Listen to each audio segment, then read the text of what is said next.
Hi, everyone, and welcome back to our Africa Creative Tech webinar series dedicated to the dynamic African creative economy ecosystem and its enablers, where we intend to blend creativity, technology, and venture capital, the three pillars of creative tech. My name is Denis Belkovich. I'm a co-founder, general partner at Fuel Arts, and my co-host today is Oluneye Oluvole. Over to you, Olu. Hi. Yeah, thank you, Dennis. I am thrilled to be co-hosting this pivotal webinar as we dive into one of the most dynamic shifts of our time. That's the AI revolution and its unparalleled potential to shape Africa's future. Like Dennis said, I'm Oluneye Oluwole, an enterprise development strategist, author, keynote speaker, storyteller, spoken word poet, and of course, the founder of Storychest Inc. Canada. Back to you, Dennis. Let's kickstart today's amazing journey. Thank you, Olu. So we're excited, as I said, to continue the Africa Creative Tech webinar series, which is made possible thanks to the partnership between our companies, namely Fuel Arts and Storychest. Together, through the Africa Creative Tech Initiative, we are committed to refining educational approaches, integrating innovative business models, and exploring a wealth of initiatives designed to foster growth and innovation of African creative tech. What could you add, Olu? Or maybe correct me.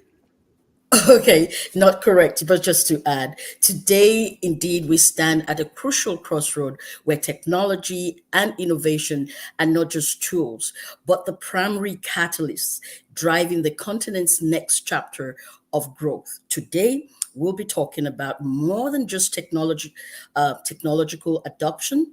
We'll be discussing how AI can be the silent catalyst for a renaissance across the continent, the African continent, unlocking opportunities that were once unimaginable. Over to you, Dennis. Thank you.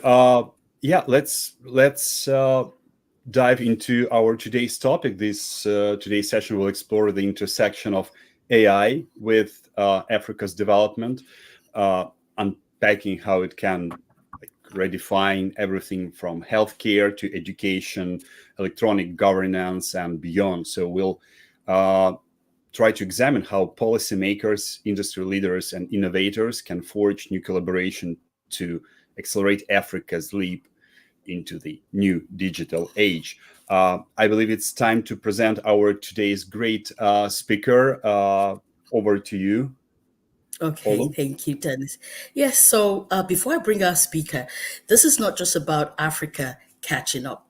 It's about Africa leading in areas that will define its future.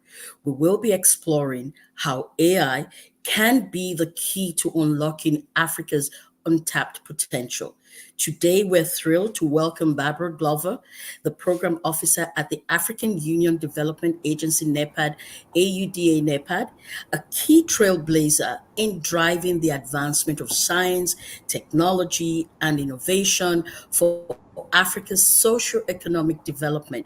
Barbara, alongside her team, has been instrumental in shaping the AUDA-NEPAD Artificial Intelligence Continental White Paper and Roadmap, focusing on AI governance across sectors such as health, education, climate change, and food security. You will hear about groundbreaking projects spearheaded by AUDA-NEPAD and gain insights into how AI is being deployed in practical, impactful ways, and learn how policy can lay that foundation for sustainable, inclusive, and transformative innovation. So let's get ready for an insightful, engaging, and visionary conversation. And I have here Barbara. Let's have a word or two from you, Barbara. Welcome, Barbara, and thank you for honoring our invitation. Thank you. Thank you for the very kind words and, setting the tone for a very exciting discussion. I love particularly what you said about Africa not just being, a benefactor of some of these technologies, but actually leading in some of these initiatives. And I'm happy to share some of these in our discussion so far. Thank you. So just to kick the ball rolling, I would ask the first question. I've been eager to ask these questions all the while. Which emerging technologies do you foresee having the greatest impact on Africa's drive towards fostering a new generation of innovators and entrepreneurs, especially as it aligns with the AU-NEPAD 2063 vision? Thank you for that. This is usually a very difficult question for me to answer because of how varied the landscape of Africa is. We don't have a monolithic space, so there is different interests and different challenges that need to be addressed on the continent.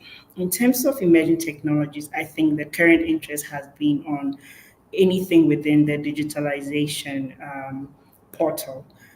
So technologies that offer the opportunities for digitalization, ensuring that we can address some of the challenges in health, in agriculture, in food security.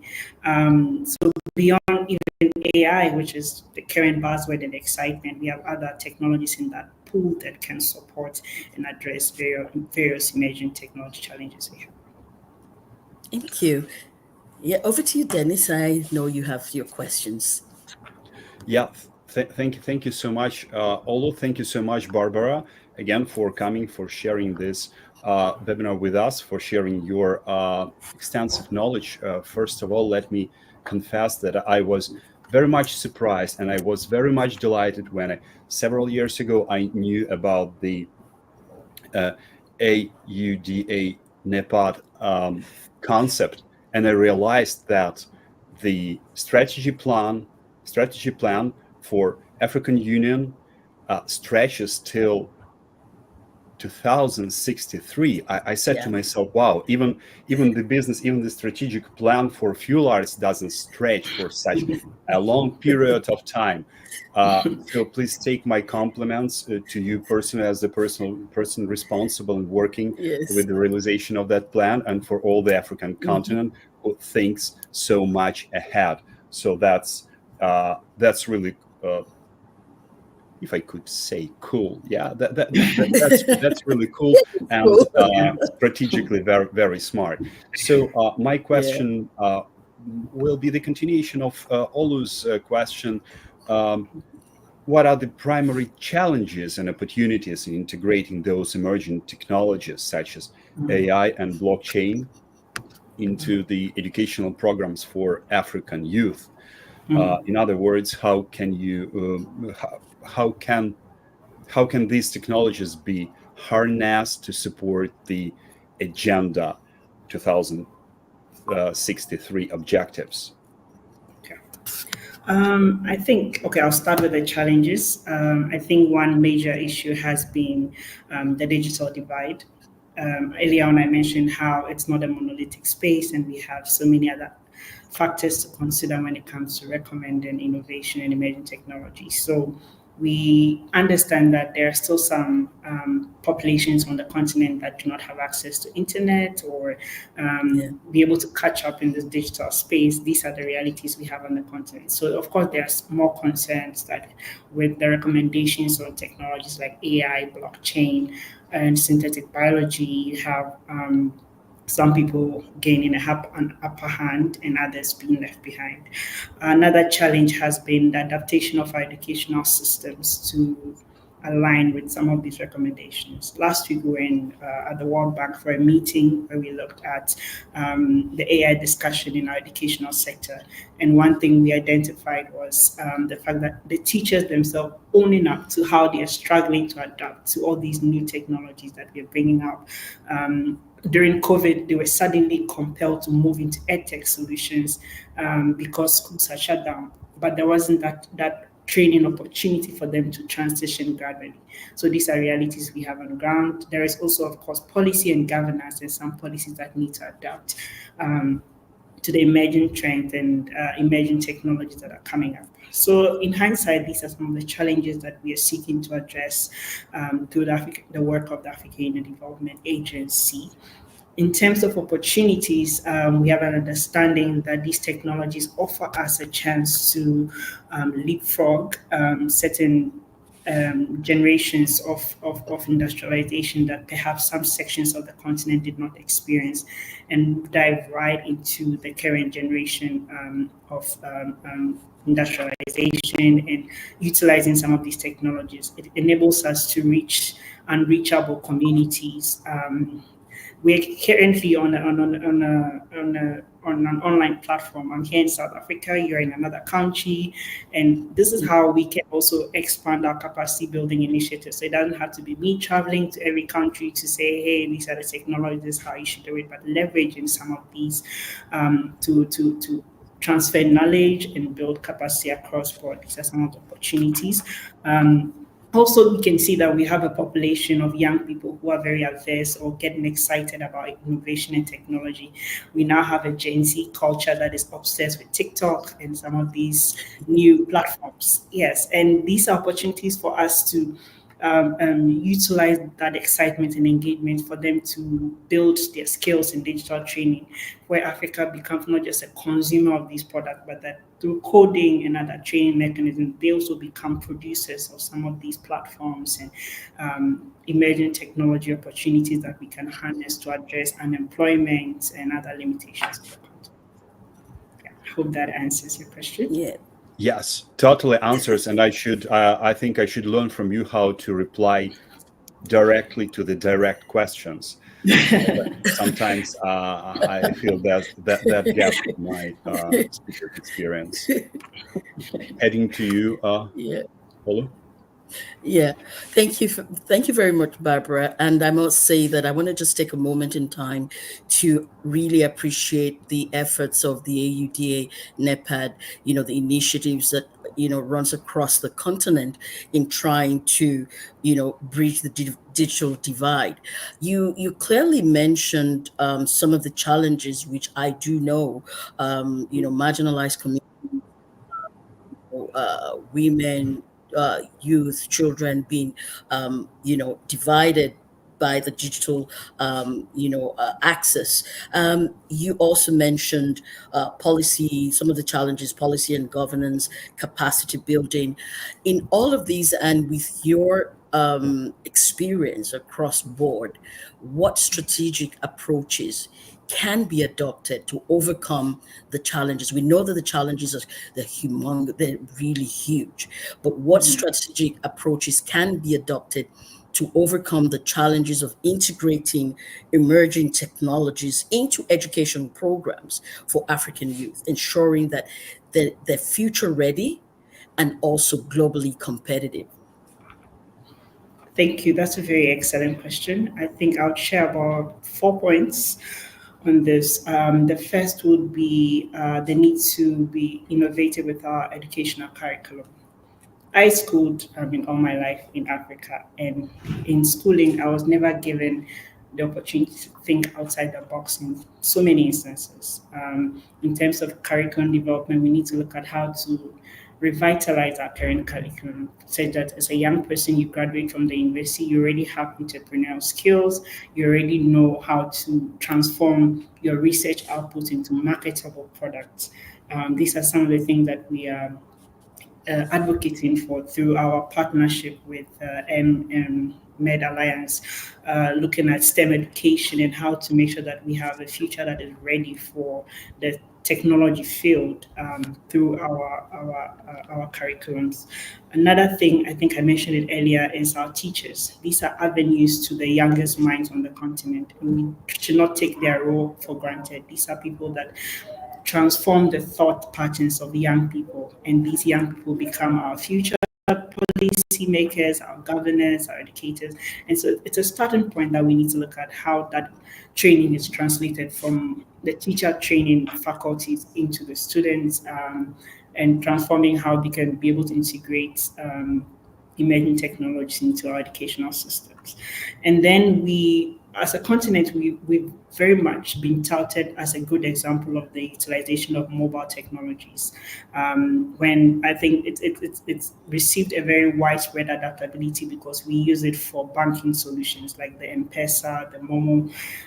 So the continent has a good reputation really harnessing mobile technology. So these are avenues through which we can transform our educational sectors, especially in areas with limited infrastructure in the educational sectors, how we can bring edtech solutions to those kind of settings. We are looking for edtech solutions that are offline, so they don't have to go online or they don't have to use the internet, and have solutions that are bite-sized. So recently we had discussions with an organization like Speaks Foundation, where we want to roll out what we call the respect framework, where edtech solutions are to adjust to certain timelines, guidelines, so that you have solutions that offer offline accessibility to students in remote areas that may not have internet access, and also they are not bulky apps that take up space on the mobile phones that a young person can utilize their parents' phone to access educational materials and be abreast with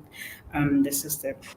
Then maybe the last thing will be an innovative way of strengthening our public-private partnerships, because to deploy some of these things, we definitely need money, and there's always the challenge from the private sector on difficulties working with the public sector, which is why I appreciate our role at AUDA-NEPAD in bridging that divide and looking at how we can, as public sector, provide to the private sector what they really need.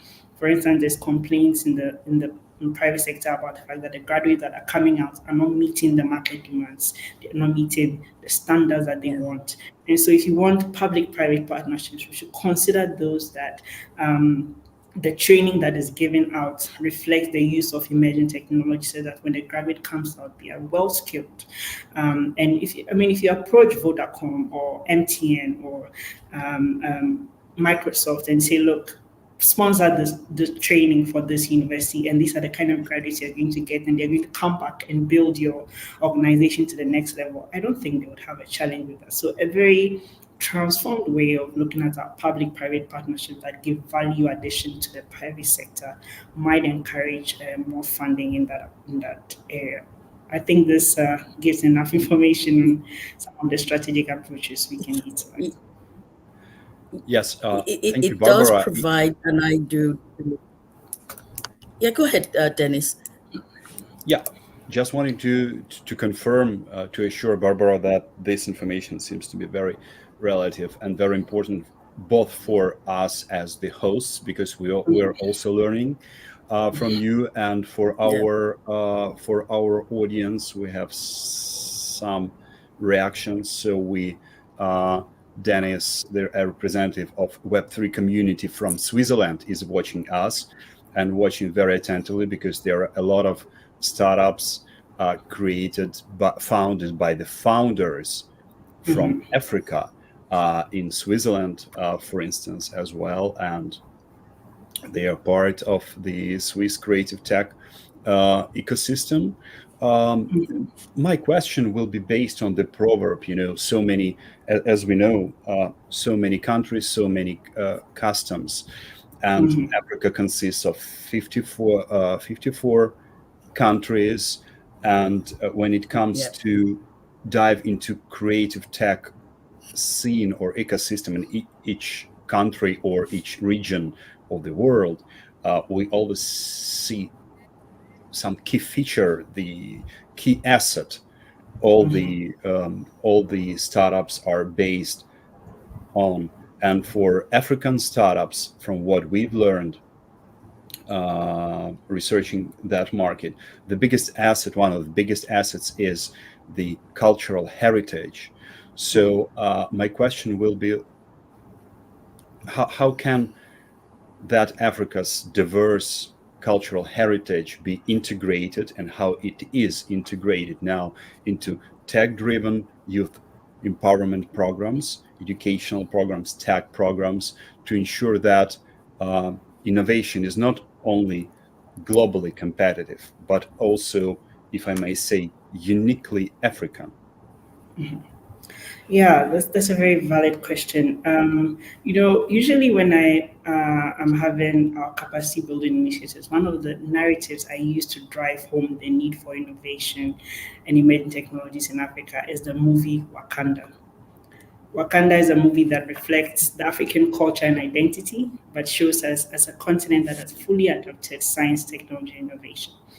And it's a good selling point. I think that for Africa to be globally competitive, we need to be different. We need to have some value addition to whatever we want to offer in the space of science, technology, and innovation. And that is our identity. That is something that we have that is unique. Our art, our music, the art of storytelling, that has been used as an information outlet from generation to generation, sharing our perceptions, and even indigenous knowledge, how our ancestors transmitted advices on medications and overcoming certain illnesses from one place to the other using storytelling, for instance. And so, having a digital approach to that kind of cultural identity that we have is I think it's a very important avenue to go. One recommendation is STEAM education. So now for STEM education, some people have added arts to it. So you have science, technology, engineering, arts, math. So when an artist is displaying our culture and identity, they are doing it from a digital approach, whether it is making sure that tech products reflect our art and our identity and our look. Also, our languages. AI has now shown how much our languages need to be integrated into technology. So, how do we reflect African languages in the models that are out there, the language models that are integrated into the AI systems to ensure that the African that doesn't speak English can also be part of this AI race, for instance. These are all avenues in which we can integrate our culture into some of the youth-driven empowerment programs that we have. Right. Thank you, Barbara. I believe that Wakanda would be happy to have such a detailed and great strategic plan as AUDA-NEPAD has till 2063. Again and again, I continue repeating that figure, that year. It's 2063. Yeah, 63. Yeah, It's quite visionary. I wish I'd Very be ambitious. the witness of the finalization of that plan. Yeah. Let's see. Okay, let me just jump in here and take it over, Dennis. And I want to piggyback to what you mentioned earlier regarding the public-private partnerships as one of the strategies in ensuring that we bridge the digital divide. And while we're still talking about the youth and the creative industry in Africa, you would also agree with me that the young people are the ones in this particular industry in Africa across board. Now, how can the public-private partnerships you mentioned, like maybe going to Vodacom, MTN, the big co-ops, to kind of partner with organizations like AUDA-NEPAD or other organizations? So how can public-private partnerships be leveraged to scale up youth-focused tech initiatives? Because what we're seeing, maybe I could be wrong and you can, correct me, that are there specific industries or sectors that these partnerships, prefer? And how can these partnerships, public-private partnerships, be leveraged to scale up youth-focused tech initiatives? Could be creative tech across Africa. And what lessons can be drawn from successful global models to support the AU-NEPAD vision of 2063? Because that to me is a visionary, mission. It's quite, extensive. So I would really want you to touch on that, because youth are they're anxious, they have the energy, they have the passion, they have the ideas. We just want to know what kind of partnerships can be leveraged to scale those initiatives. Thank you. Okay, thanks for that. I think I'm also a good advocate for the need not to reinvent the wheel. And thankfully for the continent, we've had global use cases or best practices that we can leverage and adapt to meet our needs. A good example is the Silicon Valley. I think that in Africa we have what we call the Silicon Savannah, I think, in Kenya, that has been a very good model for how you can leverage public-private partnerships to support technology and innovation. And these are good models that we can learn from. So we also have incubator programs that are on the continent. I think the menace has been they have so many programs that are churning up and they are not working together. So you have so many of them scattered all around. But when you have organizations like AfriLabs that brings together all these emergent accelerator programs and innovator hubs under one umbrella to support their effective deployment of technologies, these are very good examples that we have that we can leverage rather than starting of new initiatives. I would say that for those that are interested in coming to invest in the continent, or even those on the continent that are looking at some of these effective public-private partnerships, make use of those that are existing, so we don't have to keep reinventing the wheel. So if it's Silicon Savannah you want to engage with, if it's the Africa Tech and Creative Incubator Program, if it's AfriLabs, they are quite good networks. I think that the one thing I have learned working in international development over 8 years is that we don't know how to tell our story. And so there's the assumption that there are gaps and there are things that are not existing when there really are. They've just not been too public about it, or it's just the communication hasn't been good enough. And so others go in and create new systems, and then there's so much duplication out there. Once we leverage the existing models that have already helped to scale up a lot of the innovations we have, we are on a good path to be leveraging emerging technologies. Yes, Thank you. thank you. I just want to wrap up. Just one moment, Dennis. So if I get you correctly, we do not need to reinvent the wheel, but we need to tell our stories the more and create more visibility for what has been achieved through these partnerships, right? Okay, Yes, thank you so much. Back to you, Dennis. Yeah, thank you all. Thank you, Barbara. Earlier I mentioned that at least one of our listeners and online viewers represents Switzerland, and I mentioned that there are quite a lot of startups, particularly in Europe, founded by the founders coming from the African continent, and we at Fuel Arts see that quite a lot of startups, like their founders living in Europe. The tech teams are based in Africa, and if to look, for instance, at the most known art fair of contemporary African art, 154, which was launched in London, but actively supported by the local community from African immigrants who have established their known businesses. So my question is, what role do you see of the diaspora and global tech leaders in contributing to Africa's digital transformation? How can their involvement and support be structured, not controlled, by structured, to support the AUDA-NEPAD's Vision 2063 and create a long-lasting impact? Very good question. I believe that the role of diaspora is very key. We want to promoting technology in Africa, especially as we are seeking to leapfrog from one revolution to another, skipping a couple of others. And so the diaspora plays a key role, whether it's in investments, whether it's in capacity building or mentorship initiatives to support the skilled labor force on the continent.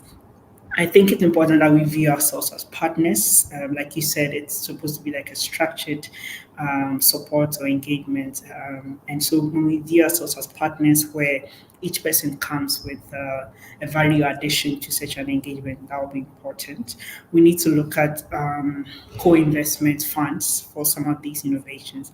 I say co-investment because we have this culture of the diaspora coming in, investing into a project, And then once the project ends and they leave, it sort of dies down because there hasn't been a sustainability approach to these investments.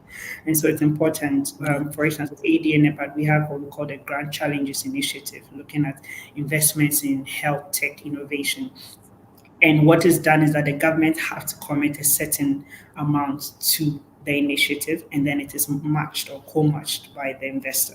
And so in that way, even if the partnership ends because of the government commitments, you see some of those programs continue to thrive. So it's important that we look at the role of the diaspora in that enabling situation where there is co-partnership in ensuring that the initiatives are sustainable. Definitely, there are so many young people who are in contact day to day who need mentors, good mentors that can tell them, hey, this is how you can move from an idea to a market space. And this is also a good idea. This is also a good niche for the diaspora where you can hold the hands of these passionate young people and say, this is how it has worked in our economies and in our systems. And we can offer that knowledge to you to help you to move from just an idea into navigating the market space and making your product fully valued for launch. Thank you, Barbara. Joy comments that she is in the right meeting. Thank you so much. It's an honor to hear Thank you, that. Joy. Exactly. Yeah. Great visibility for Big what shout has out to been Joy. achieved. Yeah. I just want to take a moment to mention these are some of the youth from Africa, from Nigeria. They're reaching out. They're actually interested. They are passionate. They're committed. So we're seeing that rise in their. Yeah.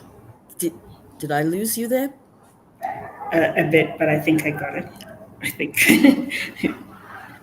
Okay, you caught that. Yeah, it's just to affirm that some of the calls that are coming in are from Nigeria. They're from young people in the higher education institutions and who are also creatives. So they're all, they're engaged. We're seeing that engagement. We're seeing that, increase in the interest in what is in what is happening.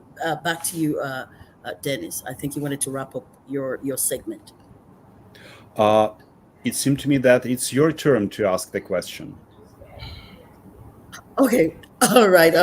I got carried away from the, the greetings and the shout outs that came in. So I'm still going to pull you back a bit, Barbara, and still stay on partnerships and collaborations, because a major part of these Africa Creative Tech Initiative was born out of a partnership. It's an international partnership, what we're seeing, the platform we're working on.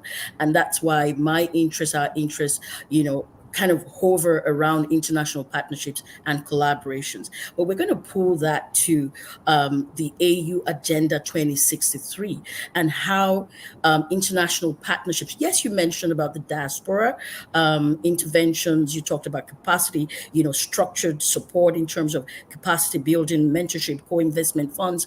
But I want to also go into how these international partnerships and collaborations can be leveraged to advance Africa's creative tech ecosystem, ensuring that it aligns with the goals of the AU Agenda 2063. And you might be able to, share what the AU Agenda 2063, we've been talking about it. And I know that our viewers, the audience, international audience from Switzerland to Nigeria, to Kenya, to South Africa, to South Sudan, they want to hear what the AU Agenda 2063 is while you're answering. So you might want to just, take your time to just give us an insight into the AU Agenda 2063 and how international partnerships and collaborations can be leveraged to advance Africa's creative tech. All right. Thank you for that. So in terms of leveraging our international partnerships, I'll give a good example. We currently have the AU-EU Innovation Agenda. It's a partnership between the African Union and the European Union, where we have so many key areas. Like, for instance, we have the Digital Economy Task Force, we have one on health innovations, where we are trying to learn from another continent and strengthen our engagements in that regard. Within the continent, we have initiatives like Smart Africa that is working with other foreign partners. In the US and Europe to expand our digital skills. We have what we call the Skills Initiative for Africa that is looking at the creative industries. At AUDA-NEPAD, it has funding of, I think, up to 50 million euros funding supporting skills development in various areas, including the creative industry, to ensure that we are harnessing the skills that are happening on the continent. So we do have those international partnerships. And I think it always comes back to the fact that we have limited advocacy, like I mentioned earlier. And so most people are not aware of these existing initiatives. For instance, if you check my social media feeds on LinkedIn, you'll see our partnership with Elevate AI on the Continental Robotics and AI competition. We had over 1,000 submissions from African youth on their robotics and AI projects in various applications. And we need to tell our story more. And I think that would showcase some of these partnerships and the outputs of these partnerships more. I could go through a whole list of them. So in terms of Agenda 2063, we do have like a 2-minute video I could project. I think it gives a much better, relatable idea of Agenda 2063. Maybe I could do that as a last thing to answer all the questions. Or do you want me to do that right now? I can do both. From our experience, the earlier you try, the sooner you achieve. The better. Yeah. All right. I am gonna just put it up. Okay. We can do that. So that gives a very good idea of what Agenda 2063 is. I hope technology doesn't fail me today because I'm new to the LinkedIn platform. But Dennis gave me a good tutor. Yes, once you see if I can do that. Once you share your screen, we'll see it in our deck, and we'll put it online. Yeah, we'll see. Yeah, and okay, we'll see it here next to your photo. Right. At the same time, Ojobi, thank you so much for joining from Ghana. Thank you. Whatever sphere you represent, creative tech or fintech or biotech or medtech, we really consider and believe that you find this meeting useful and full of inspiration, because inspiration is key. It drives us. So, Barbara, do you need some assistance with?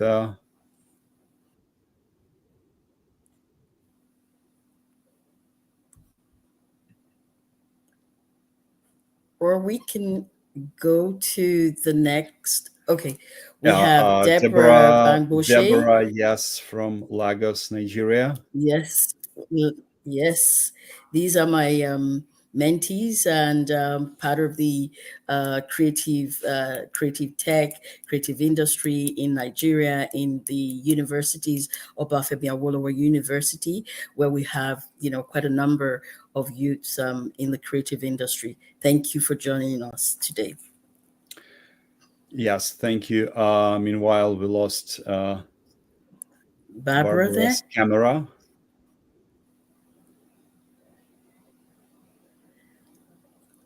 Barbara, if you can just come back on cam and we can maybe look at the video later.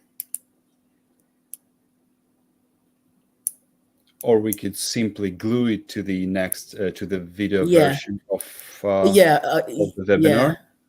Whatever you prefer. Yeah. Sorry, we can't hear you. It's a bit challenging. We can't hear you. Oh, can you hear me now? Sorry about that. Okay. Yes, we can. So thank you, Bill. Thank you, Bill, for your kind words of appreciation. So let's keep the rhythm of the conversation, and we're running. And I'll just put it up when I'm to the we're running to the end, and I have, for instance, my last question. So go ahead. Yeah, we have been talking about a lot of technologies, namely blockchain, which was all the rage 2 years ago, AI, which is all the rage now. But we also were talking about the cultural heritage that has been lasting for centuries over the African continent. So my question is, considering the rapid evolution of the global tech landscape with the new technologies emerging nearly every year, so how, from your opinion, how should Africa's creative industry adapt to remain at the forefront of innovation, to remain in the Wakanda status of the world technologies? So what strategic investments are crucial for staying ahead of the curve? When I say strategic investments, probably not only financial investments, but educational investments of time, of efforts, of networking. I'm not pretending to reply for you, but yeah, that's my question. Hope it's quite. I mean, it's hope it can be considered as the global one and the final one. I love, first of all, that I've made you an ambassador for my Wakanda initiative. I was going to say that, Barbara. And yeah, I love that. I think in terms of the creative industry, if we're talking about you wanting to utilize innovation and emerging technologies, you first need to have some strategic investments into R&D on the continent. So when it comes to AI or whatever field it is that creative tech is interested in, there needs to be some targeted investment. If you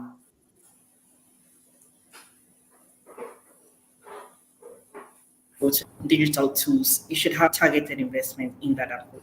I was giving an example yesterday at a discussion on socio-economics, and I was telling them that when you go to certain universities, you have certain bursaries or scholarships for a particular field, like petroleum engineering or health education system strengthening, because once that student graduates, they have a ready job waiting because they have targeted that investment into that field, ready to harness that skill once it's done. And so I think even in the creative industries, some of the investments into these kind of educational settings is vital. We also need policy frameworks. I think that is where we come in as AUDA-NEPAD. And this is why I appreciated having this conversation with the creative tech industry to look at what are the policy challenges that you have and how do we ensure that the current policies are enabling for the creative tech industry, whether it's IP right protection, because now you have, for instance, the conversation of AI and copyright issues with the creative tech industry. How do we address that in terms of policy frameworks? And then also, in getting more in touch with the youth on the continent. As I mentioned, we have a TikTok crazy youth population. How do you leverage that excitement that they have?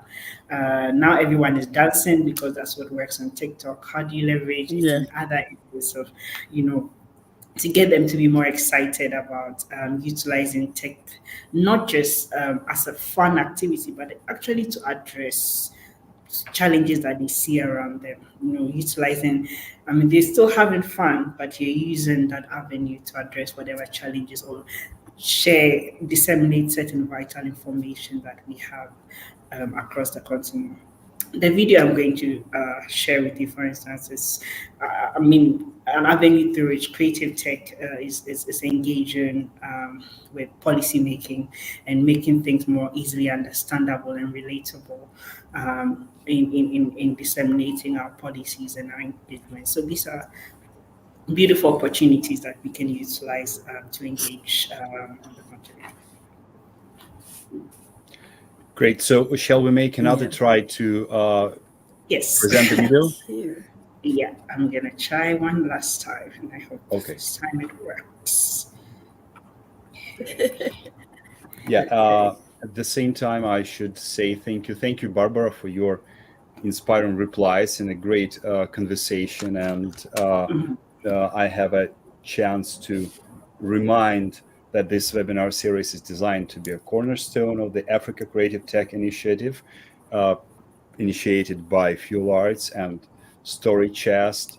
The initiative provides young African entrepreneurs and creatives the tools, inspiration, and connections needed to succeed in this rapidly evolving global landscape. So subscribe to our YouTube channel, and you can see all the webinars held so far, and more to come in the next week. So yes, join us next time as we embark our journey to empower the Africa's next generation of leaders in this creative space. Barbara, are you ready for us? Getting back to you. Okay. Yeah. Let's do this one last time. So while you're I at promise that the first step of our creative tech initiative will be creating a tech tool to help you to share all the videos firsthand. Yeah. Okay. Yes, so we can see. My screen, okay. Is the sound clear now? Yes. Yes.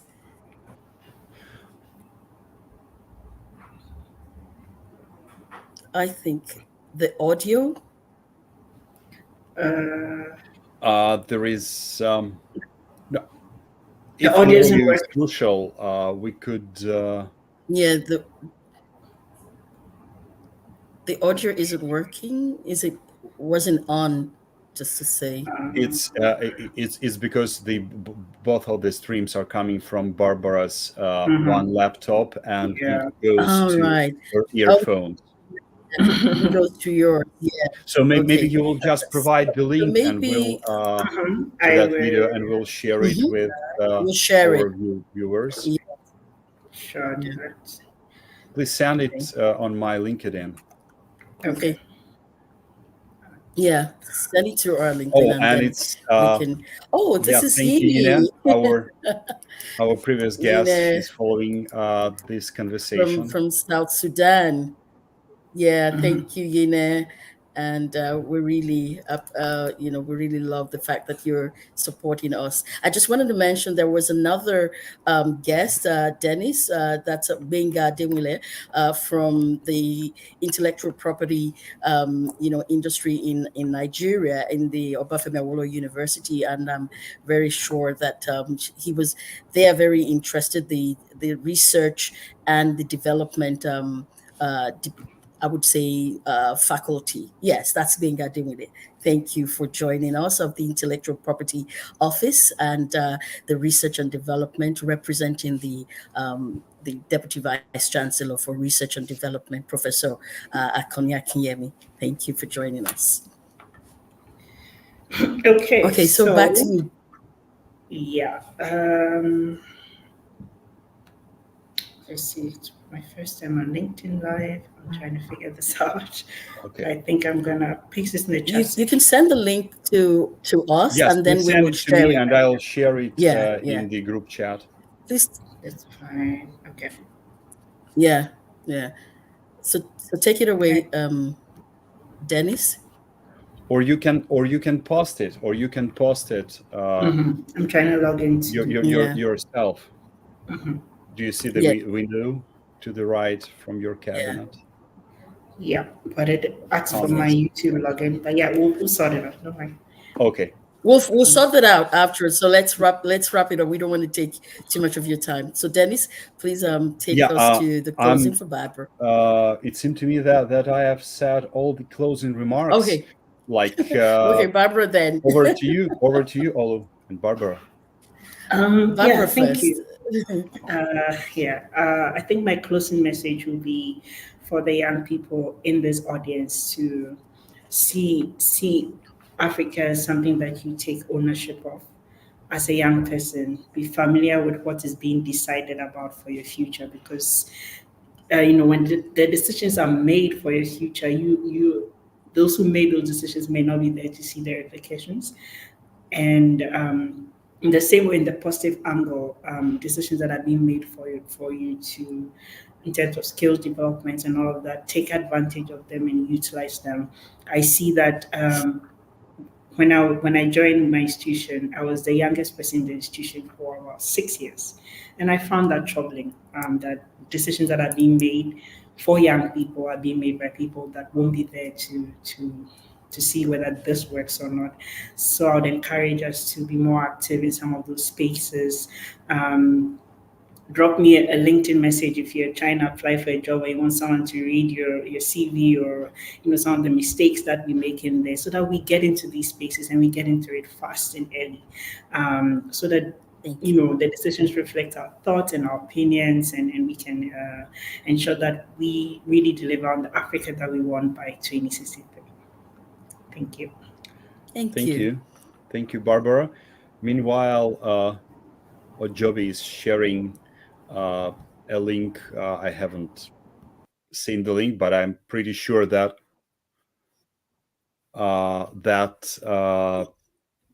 this link might be useful for our audience. Okay. We lost Barbara, but she's back. Okay. Sorry. Yeah. All right. Were so let's have a closing wrap. waiting Yeah. for you. Yes, Olu. Okay, go ahead, Dennis. Closing remarks. I mean, Okay. I'm done. Yeah. I just don't want to waste your time. Okay. I'm pretty sure that Okay. you have what to tell. Very essential and complex.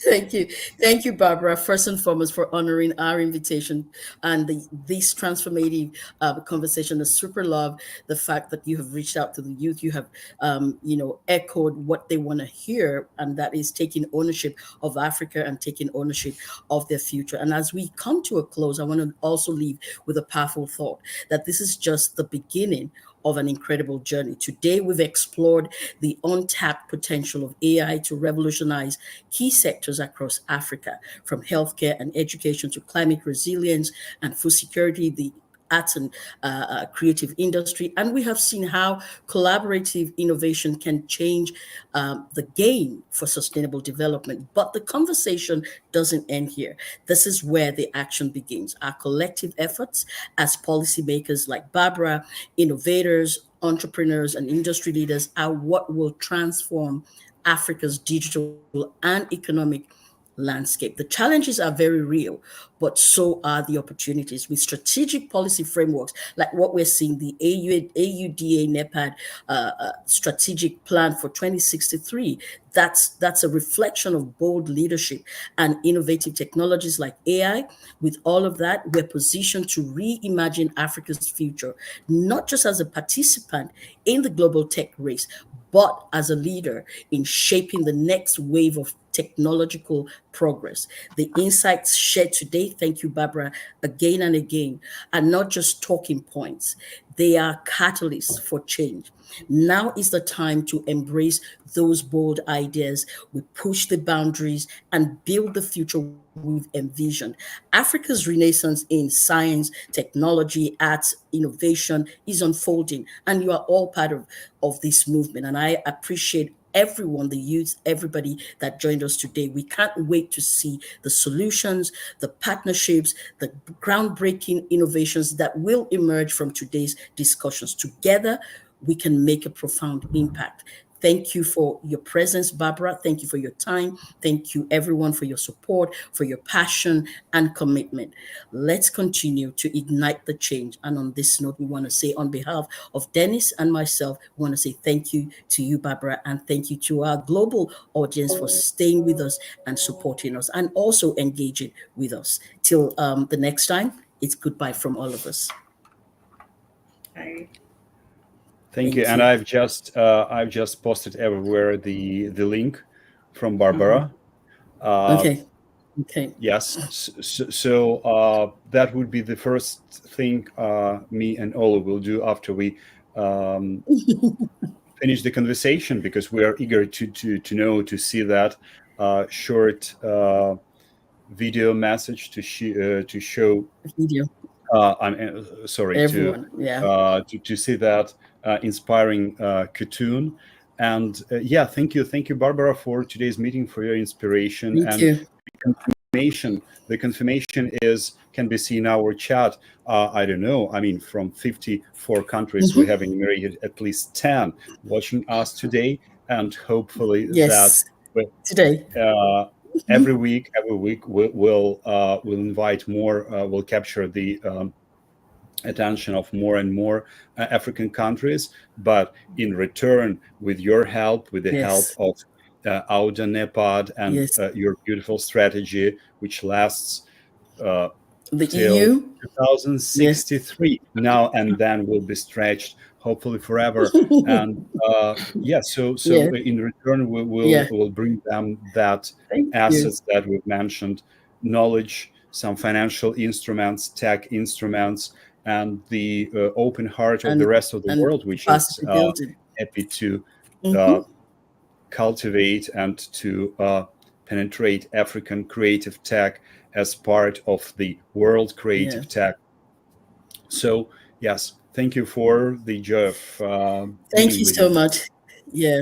Thank you. And thank you for organizing. Thank you. Take care now. And we're global. Yeah, thank you. We do appreciate. Bye, everyone. Thank you. Take care now. Bye-bye, everyone. Yeah. Thank you.